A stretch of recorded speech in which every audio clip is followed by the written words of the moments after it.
Fox News alert. The House is set to start debating the Select Committee to investigate the Benghazi attack as Democrats threaten this morning to boycott that panel. The Democrats want an even split, and they say that they may not take part if they don't get a 50-50 split on that panel. Welcome, everybody, to a brand new hour of America's Newsroom. I'm Martha McCallum. And I'm Bill Hemmer. Good morning. Of course, Republicans say they've got the majority, so it will not be an even split. Either way, the vote is set for today.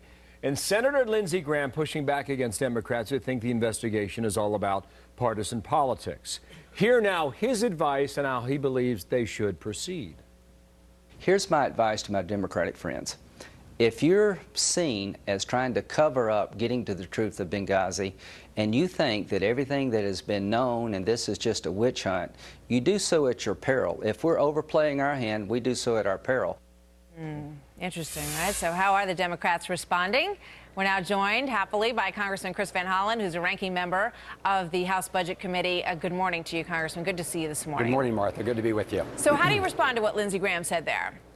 Well, excuse me. First of all, Lindsey Graham should read the two bipartisan Senate committee reports on Benghazi. So they had the Intelligence Committee, they had the Homeland Security Committee in a bipartisan fashion look at it. He should also look at the more than 25,000 documents that have been submitted to the House, the 4 House hearings. There was a very legitimate reason to have these hearings in the first place, to try and find out what happened. But these hearings long ago veered off the road of substance into a political witch hunt. And but you know what the problem with that is, and John, this is what John Boehner essentially said, and I think he in a way agreed with you because he didn't want to go forward with the Select Committee until he essentially saw the memo from Ben Rose, which made a link between, let's focus on the video and let's not make this a failure of policy. And that changed his mind. And we know that that memo was not turned over initially and that there are pages and pages of redacted memos. Why would the White House be redacting the information about what they talked about in their communications meetings? So that's what the problem is, really. Well, Martha, I have in my hand the memo you referred to, and I urge every one of your viewers to go on the internet and read that memo, because what that memo was about was the larger situation in the Middle East at the time with the Arab Spring. It's got one little provision on Benghazi. I urge everybody to go read it. So why would they not have turned it over initially then, if it's so innocuous, as you say? Because my understanding was that the request had to do with specific Benghazi stuff. If you look at this memo, yeah, but actually, it was part of the memos that the White House turned over when asked for memos on Benghazi. Okay, Martha, let me ask you this. Okay. Read that provision on Benghazi, and you tell me what is new in this provision on Benghazi. I've got it right here. What it does is it says exactly what the administration had been saying all along with respect to this issue, and consistent with what the CIA is saying. So I understand the question that's is, the argument. So the question is, if you really think this is so bad, what is new? Right? Apparently, it doesn't really matter what I think. John Boehner felt that it was new and that it was material and it was enough for him to go to this next step. So let's talk about the Select Committee for a moment, because I do want to get your thoughts on whether or not you think that your party should not participate. What do you think? Well, I think if there's a fair process, meaning that this is designed to get the facts, this is designed to be a substantive process as opposed to a political witch hunt, then the answer is yes.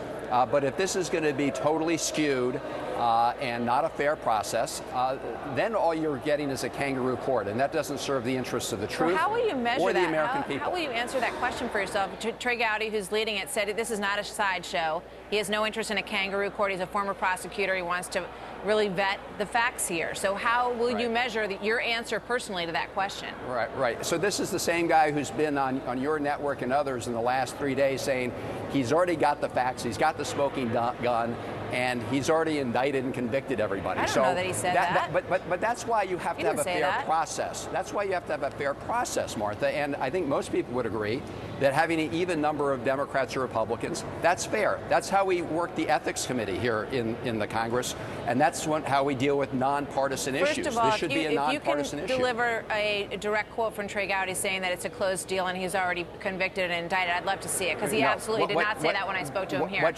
Trey Gowdy has said is that he's got this information which for some reason he's not disclosing, and that information already is damning. So I don't happen well, then to I think guess he's right. We'd all want to see that if that were the case. I want to get back to the issue of it. If he's got it, why doesn't he tell everybody? All right, fair enough. We'll ask him to do exactly that if that's the case. That'd be good. Let's talk about the division, because when you look back at the Watergate Select Committee, it was not equal. It was 4 Democrats, 3 Republicans, because Democrats were in the majority at the time. So why do you think a different rule should apply this time around? Well, we think the interests of fairness in this particular case, where we don't think there should be any question about political motivation, requires an even number. But I will say, Martha, we've actually... Why didn't Democrats feel that way in the Watergate hearing, though? Why would it be a different principle to apply? Why? Well, why would it be less fair? As you know, in the Watergate situation, you were talking about possible criminal wrongdoing. Let me just say here, Martha, we've also provided a backup alternative. We said if you don't want to do an even number, then at least create a procedure where when you're going to go issuing subpoenas, when you're going to go gathering information, when you're having depositions, that you should have at least some Democratic support. In other words, there should be some bipartisan support before you go issuing subpoenas, so that this is focused on the facts and does not become a political witch hunt. Hopefully Speaker Boehner will agree to that kind of fair process. We'll see.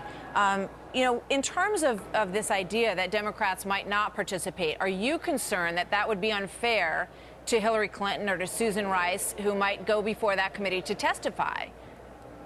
Well, obviously, we think it would be important for people to be present on the committee with respect to the answering the questions and delivering the questions. However, it doesn't do a whole lot of good to be there if the rules of the game are rigged in advance against you. It just doesn't. And if you look at what's happened under Darrell Iss's committee, for example, the Democrats have been totally excluded, even from many of the depositions, from some of the fact-finding missions. And so, again, if you're going to rig the rules of the game from the beginning, it doesn't make sense, because then you're just adding credibility to what is an inherently uncredible process, which is why I go back to the fact that what we want is a fair process. If it's a fair process, we're more than willing to participate, even though, again, we've already had 4 committees in the House dealing with this, 2 bipartisan Senate committees. The former chairman of the Joint Chiefs of Staff, Admiral Mullen, Ambassador Pickering, did an independent report on this. But again, we're ready to revisit it. But only if it's a fair process. You want to know that it's a fair process. Understood. Yeah. Congressman Van Hollen, thank you very much. Good to have you here this morning. It's good to be here. Thanks. Lawmakers now grilling President Obama's nominee for Health and Human Services Secretary. That's a Senate committee holding the confirmation hearing for Budget Director Sylvia Burwell. She's tapped to territory you're talking about and the way that these folks are fighting.